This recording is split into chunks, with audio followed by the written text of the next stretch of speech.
खवाहूँ।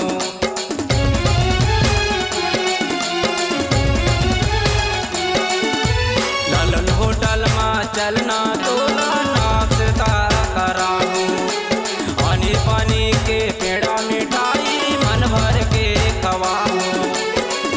मन चाहे चाय पी ले, मन चाहे काफी पी ले, बैठ के ते होटल माँ रास्ता तोरे देखते रहे हो, बैठे रही हो इंतजार माँ।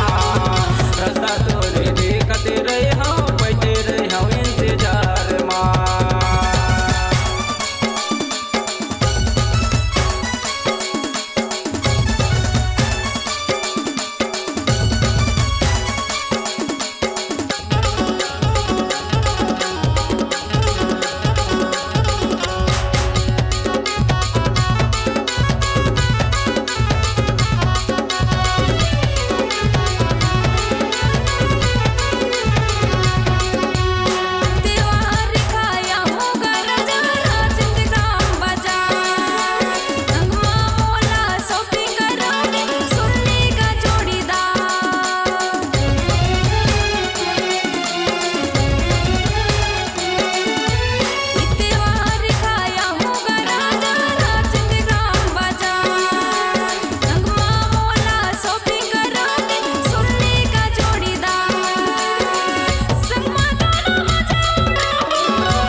बस में चढ़ के आवे जीवन का काहे ड्राइवर।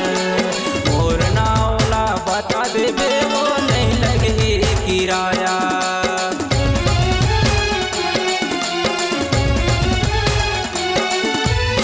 पांडे बस में चढ़ के आवे जीवन का काहे चलैया।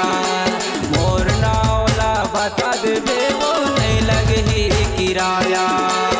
गौतम भाई